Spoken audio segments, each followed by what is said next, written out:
Alors bonjour et bienvenue sur la mécanique universelle. Alors, je suis tombé sur une pépite là, cette nuit en écoutant France Culture. Voilà.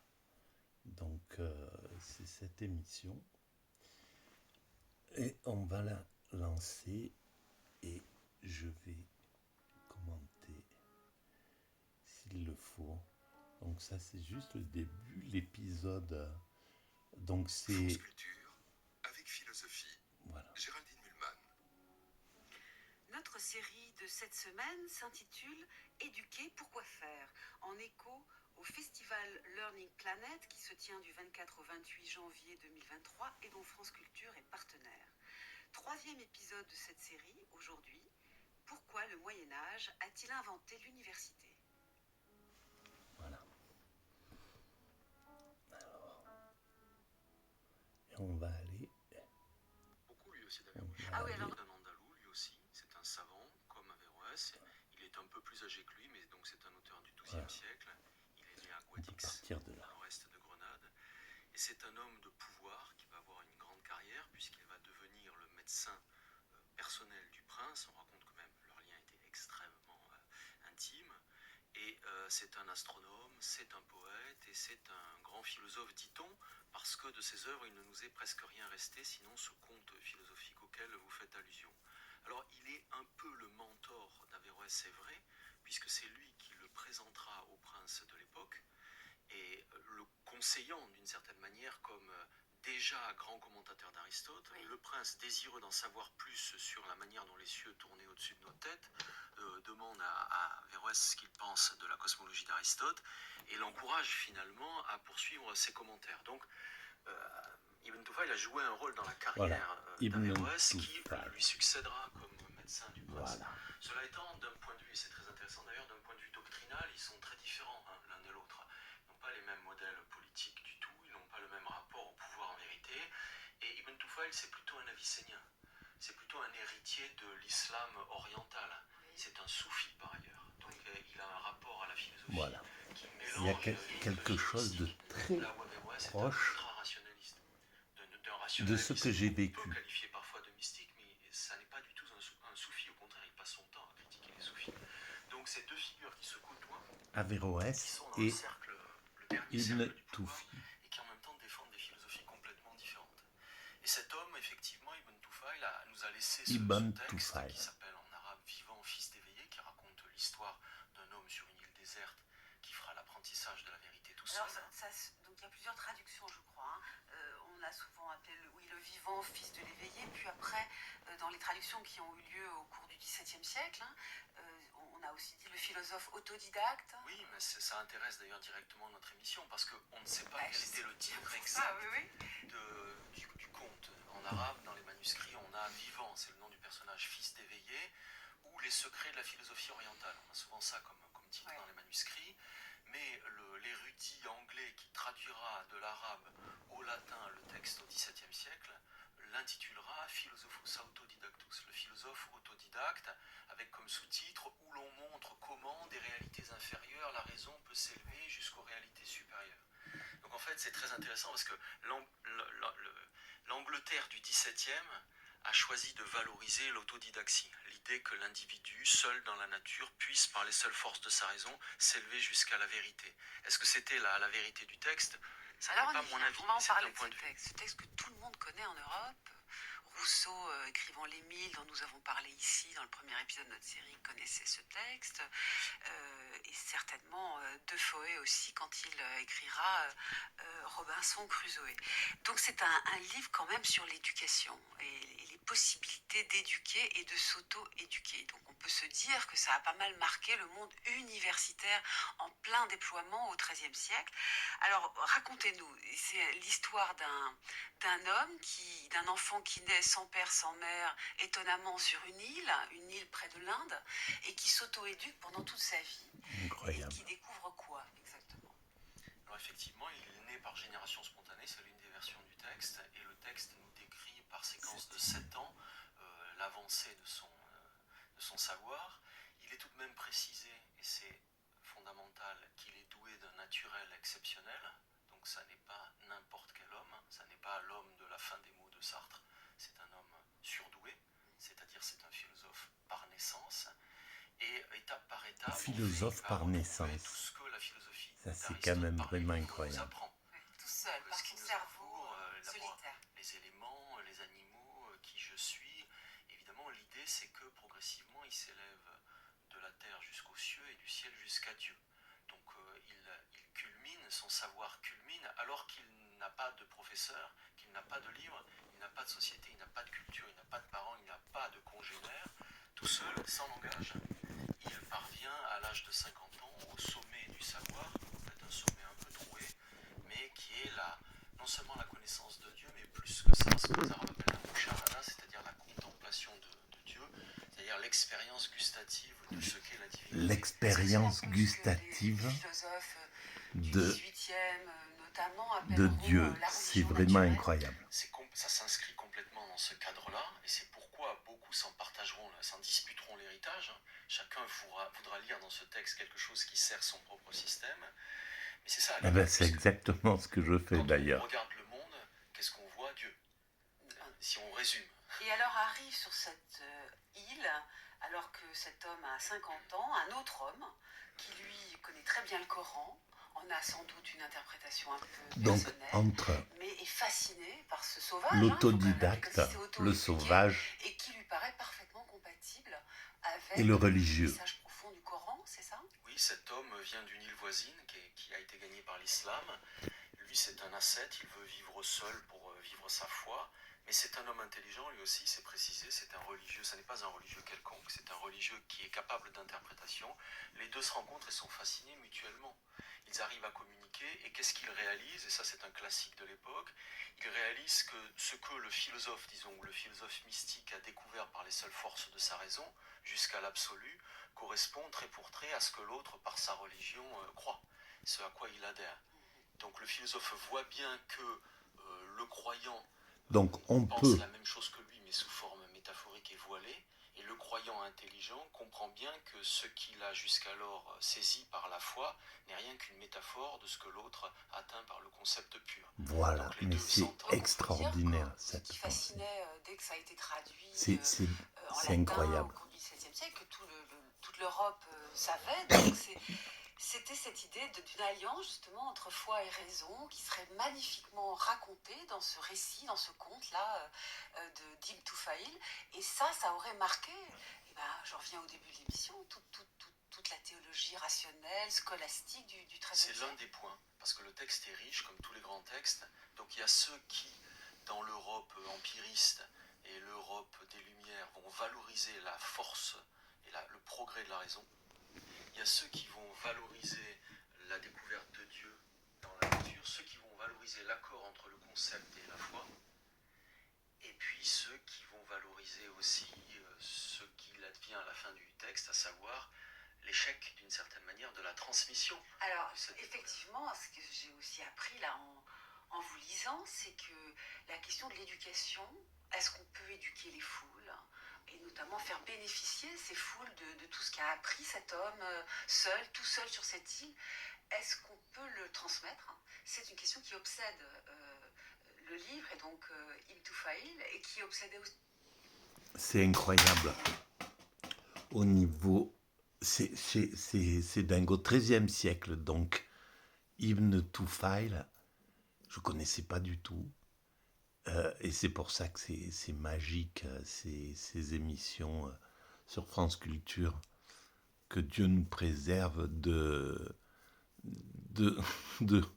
l'accession au pouvoir à ceux qui veulent fermer France Culture, France Inter, bref. C'est les derniers points de résistance de la connaissance, de la culture, etc. Et là, cette émission, elle va creuser des choses vraiment incroyables quand même. C'est passionnant. Bref. Eh bien, alors donc, d'après ce que j'ai entendu, parce que j'étais un peu vaseux quand j'ai écouté ça dans la nuit, mais Euh, donc, la question, c'était de savoir si un autodidacte parle tout seul. Bon, évidemment, c'est pas possible que bon, quelqu'un qui viendrait d'une sorte de génération spontanée, qui naîtrait comme ça, qui s'éduquerait tout seul, qui n'aurait pas de contact avec autrui, et qui atteindrait la pleine, euh, la pleine connaissance. Mais en même temps, c'est ça qui est vraiment incroyable, c'est que il atteint la pleine connaissance par l'extase, par le corps, en fait. Il atteint ce que le sage, ce que le philosophe ou le spirituel va atteindre par la culture.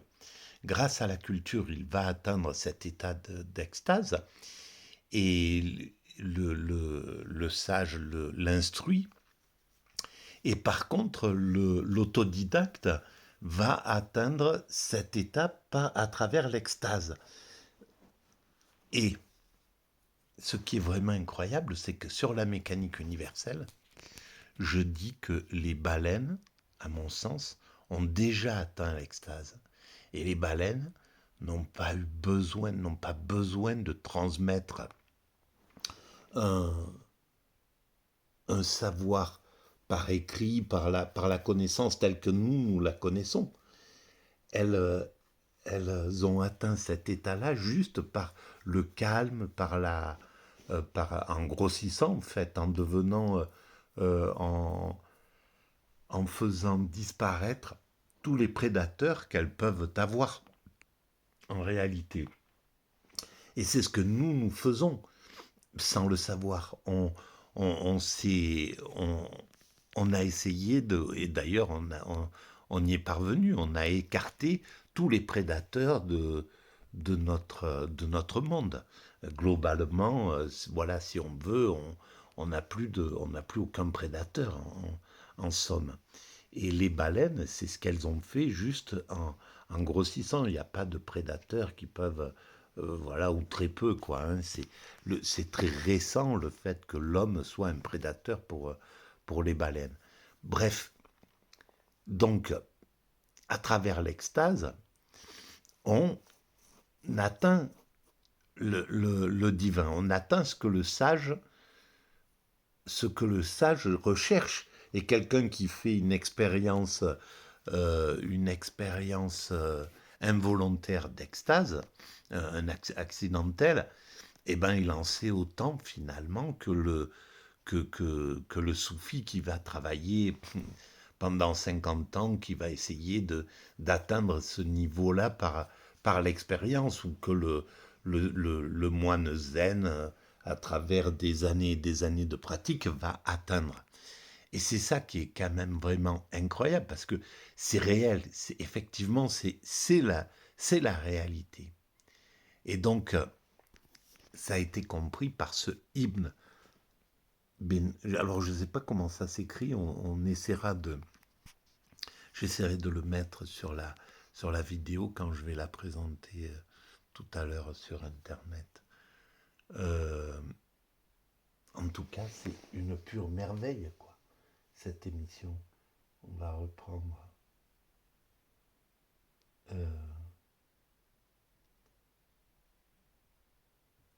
Alors, purée de purée. Là. Et aussi un petit peu Averroès, et donc on peut se dire que ça obsédait pas mal le XIIIe siècle, où comme par hasard, les universités vont se déployer d'une manière stupéfiante. Absolument. Alors, chez les Arabes, c'est déjà chez Farabi. Elle a deux pans, cette question. C'est d'abord celle du philosophe. On est philosophe. On est humanité. On est philosophe, mais il faut déployer son naturel philosophe. On donc, est il faut s'éduquer philosophe. soi-même, et la question de savoir on est comment on arrivera au meilleur de soi-même se pose. C'est et donc, ça. Ibn Tufayl, dans cette histoire, sur cet éventail de possibilités, c'est celui qui laisse entendre qu'on pourrait y arriver seul. En fait, c'est un autodidacte, c'est un faux autodidacte. Il n'y a pas d'homme, mais il y a Dieu. Hein. C'est ça l'idée derrière. Il y a ceux comme Averroès et disons Spinoza plus tard qui diront que sans société, rien prompte. d'une âme ferme. Oh mince. Après les amis d'Absal. Purée de purée de purée. Je vis que chaque fac a des bestiaux, et plus que tous d'un naturel excellent, d'une intelligence vive et prompte, d'une âme ferme. J'ignorais. Il n'y a pas d'homme, mais il y a Dieu. C'est ça l'idée derrière. Il y a ceux comme Averroès, disons Spinoza plus tard, qui diront que sans société, rien n'est possible. C'est l'homme qui aide l'homme. Donc pour réussir, en quoi Averroès d'ailleurs préfigure l'université, c'est le jour qui se lève. Philosophe, il faut d'autres professeurs. Il faut des livres, et non seulement des livres, mais il faut un ordre, il faut suivre un corpus, et il faut du temps. On devient philosophe vieux. Et puis il y a le deuxième pan de cette question de l'éducation. Qu'est-ce qu'on fait du savoir qu'on a acquis? Le philosophe qui n'est que philosophe et qui n'est pas professeur, disait Farabi, est un philosophe amputé. Donc d'une certaine manière, il faut redescendre dans la caverne. Et ça ne marche pas. Alors il y a ceux C'est-à-dire qu'on est obsédé par cette question, mais il faut rappeler qu'Ibn Toufaïl et Averroès, d'une autre manière, considéraient que ça ne marche pas. On ne peut pas éduquer les pour fous. une raison qui, là aussi, recoupe quelque chose de massif dans la pensée arabe, c'est qu'il faut une distinction, une sorte de partition anthropologique très forte entre... Et pourtant, c'est ça, en fait. La grande chose que n'ont pas pu comprendre à cette époque-là, Averroès et Ibn Toufiq, je sais pas exactement son nom. Bon, bref, la chose qui ne pouvait pas comprendre, c'est qu'en fait, oui, c'est pas une question d'éduquer les foules, c'est d'éveiller, d'éclairer le sens de l'humanité. Nous allons vers ce sens-là, et on doit travailler à ce sens, à aller vers cette extase-là. En réalité, c'est ça la question. C'est pour ça que les universités, la transmission du savoir est importante, même si l'homme peut faire accidentellement l'expérience de l'extase, même si on l'a fait, même il y a certainement beaucoup de gens qui parviennent à faire cette expérience de l'extase, mais c'est le but de l'humanité, en fait. Pourquoi l'humanité émerge et ne reste pas au niveau des primates naturels comme les baleines, en somme, auraient pu être un petit clan d'êtres humains, de primates qui parviennent à vivre dans un coin où il n'y a plus du tout de prédateurs, où il n'y a plus de... Et ils atteignent le niveau de l'extase sans développer l'intelligence, la recherche, le goût pour comprendre, etc. Tout ce que l'homme a développé. Et jubiler juste, jouir juste de cet état d'extase. Mais il aurait, en fait, le rôle de l'humanité, c'est pourquoi le rôle de l'humanité, c'était de devenir cette humanité, d'apprendre, de comprendre et d'aller entièrement dans son ensemble à l'état d'extase. Parce que sinon, ça aurait été un petit groupe qui aurait atteint un petit clan isolé dans la forêt amazonienne ou chez les Inuits ou dans le désert et qui aurait atteint cet état-là sans avoir besoin que ça soit l'humanité dans son ensemble. Donc tout est cohérent, c'est l'humanité dans son ensemble, l'humanité devait apparaître, l'humanité devait rendre compte de ce que c'est que cet univers, pourquoi il y a quelque chose, devait comprendre tout ça. Tout ce qui se passe, c'est exactement ce qui devait se passer. Et donc il y a un sens. Et ce sens-là, on le comprendra sans doute à la fin de notre évolution. Voilà comment je pense les choses. D'ailleurs, parce que je précise jamais, malheureusement, je suis un peu forcené, je précise jamais, ce n'est que mon point de vue. C'est mon point de vue. Voilà. Je devrais le dire comme ça. Alors. L'élite d'un côté et la foule de l'autre. Et l'idée, c'est que de même qu'on est philosophe, on est vulgaire. Voilà. Et que, contre tout discours des Lumières, si vous voulez, on ne change pas de classe. Donc on peut être au mieux, au maximum de ce qu'on est, mais jamais le philosophe ne pourra faire du vulgaire un philosophe. Cela étant, avant que vous ne me coupiez, Excusez-moi. cela étant, non, mais parce que sinon, C'est sans mon cette, enthousiasme. sans cette phrase-là, on aurait une idée très fausse de la situation. Elle est Cela géniale. étant, le vulgaire n'est pas coupé de la vérité. Donc la grande thèse Ah. nécessaire pour comprendre le tableau, c'est que la religion, quoi qu'elle soit une sorte de forme, disons, délavée de la philosophie pure, la religion délivre la vérité. Elle délivre la vérité à l'adresse de la foule qui ne peut comprendre le vrai que sous cette forme-là. C'est important parce que ça veut dire qu'il n'y a qu'un seul monde. Il y a ce partage entre élite et foule, mais tous se rejoignent dans un monde harmonieux, dans la vérité, qui du coup admet plusieurs voies d'accès. Mais la vérité est une, ça change tout. Donc, alors donc, vous dites qu'il y a quand même une lecture qui fait qu'une harmonie entre vulgaire et élite est possible, n'empêche que dans le livre Vivant, fils d'éveillé, ce roman, ce roman d'Ibn Toufaïl du XIIe siècle, ça se passe très mal à la fin, lorsqu'il envisage d'éduquer les autres, je parle du héros, à ce qu'il sait, et on va donc tout de suite entendre un extrait qui est lu par Aïda Ndiaye. Pourquoi ça se passe mal? Je ne l'ai pas écouté, ça. Je me suis endormi à ce moment-là. Devant un groupe d'hommes sagaces des amis d'Absal, qui l'emportaient sur les autres par l'esprit et la pénétration, j'entrepris de les instruire jusqu'à leur divulguer les secrets de la sagesse. Mais tandis que je débordais le sens obvi pour toucher à des vérités qui contrariaient leur compréhension première, ils se crispèrent, se retirant de moi. Leurs âmes répugnaient à ce que j'apportais.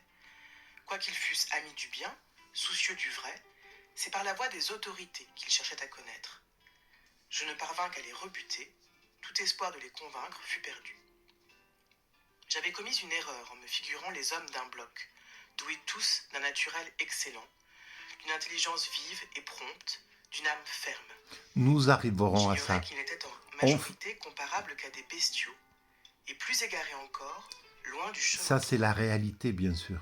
Examinant dans la masse, après les amis d'Absal, les classes d'individus, je vis que chaque faction se complaisait à ce qu'elle détenait, se donnait C'est pour pourquoi Dieu nous sa n'avons propre pas encore passion, fini l'évolution. qu'ils se tuaient à recueillir les brindilles de ce monde, absorbés par le soin d'amasser, jusqu'à ce qu'ils visitent la tombe.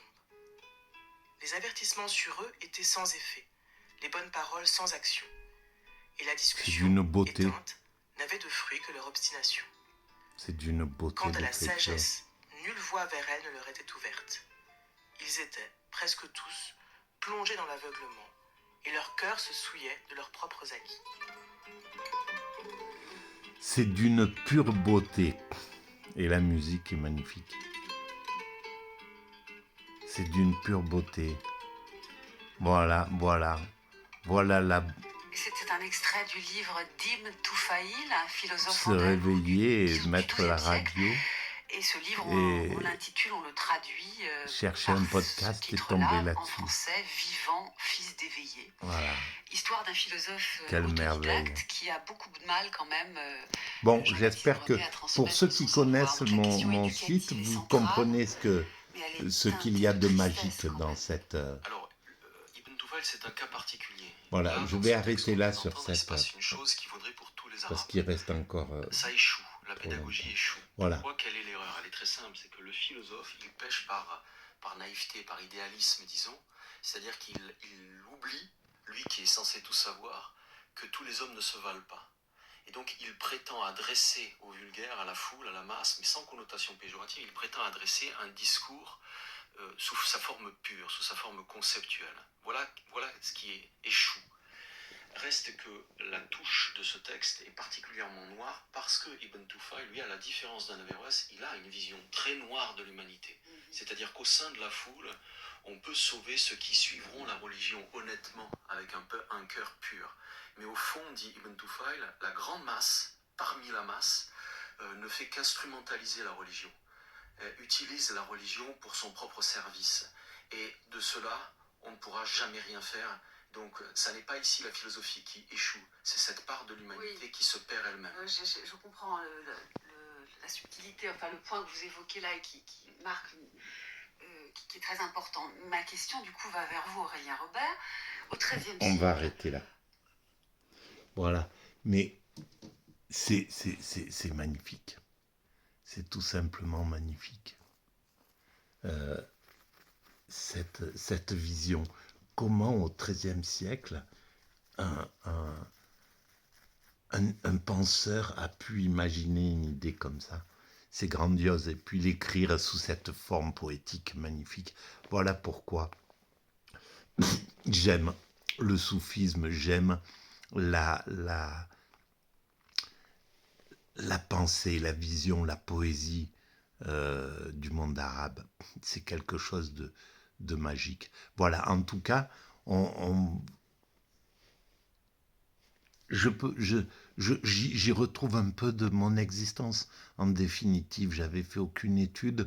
Je suis tombé dans cette phrase, l'humanité est destinée à atteindre sa perfection, et j'ai remonté tout le fil de la philosophie sans le savoir, sans connaître rien, tout simplement parce que l'évolution de l'histoire de la philosophie est logique.